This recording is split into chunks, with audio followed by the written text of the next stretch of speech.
Ini sudah mendaftarkan kesimpulan kami terhadap perkara untuk 01 maupun untuk 03. Ya.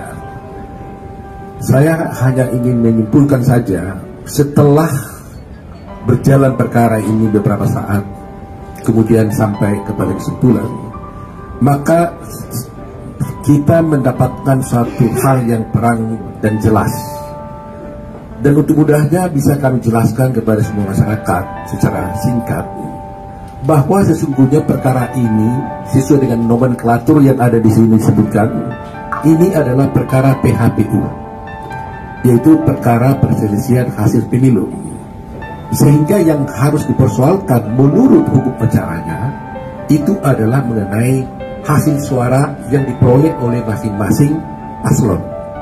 Sehingga sesungguhnya menurut hukum acaranya yang harus dipersoalkan itu adalah berapa sesungguhnya suara yang diperoleh oleh 03 maupun 01, dan mana suara daripada KPU yang sebelumnya penghitungannya itu yang tidak benar.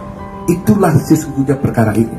Tetapi setelah kita melihat perjalanan perkara ini, ternyata pihak pemohon 1 dan pemohon 3 justru tidak mau masuk kepada arena ini.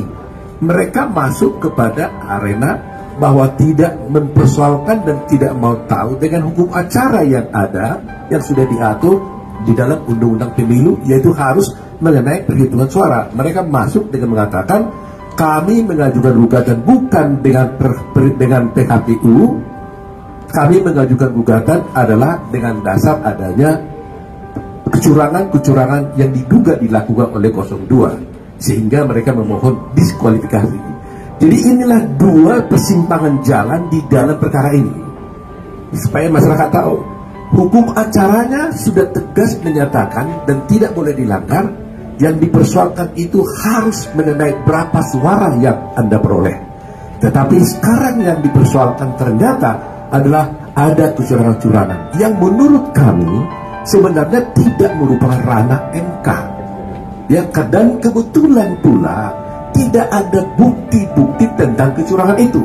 Khusus di kasus ini kami sampaikan di 01 ada 19 yang dituduhkan kepada 02 bahwa melakukan suatu kecurangan.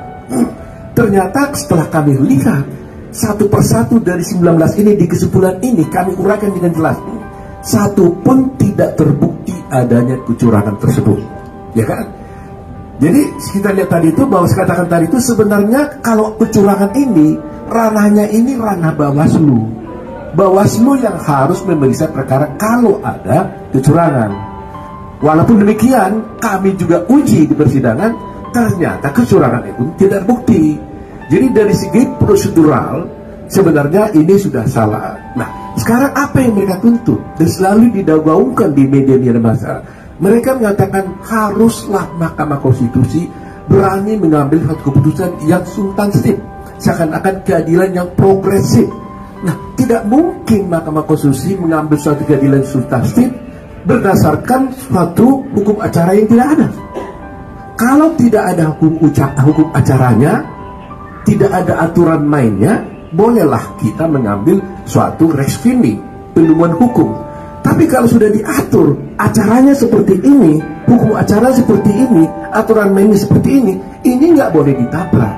Karena hukum acara itu adalah hukum yang menegakkan hukum material.